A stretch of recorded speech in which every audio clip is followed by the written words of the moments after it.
Hi guys, welcome to SADESIGN channel. In this quick tutorial, I'll show you how to brighten the photo less than a minute. Right click to the adjustment icon and choose Curve. There are 3 eyedropper tools in Curve Properties. Select the first one to choose the blackest point where it should be black in the photo.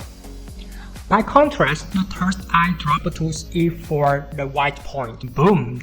That's it.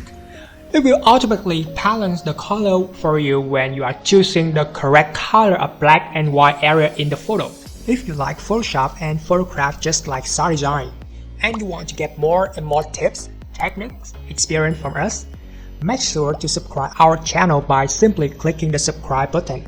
You will get tons of free tutorials that SADESIGN share about Photoshop technique on a daily basis. If you have any ideas, don't hesitate to leave comments right below the video. We look forward to see your thoughts. Thanks so much for following and supporting SADESIGN. See you guys in the following tutorials. Bye bye.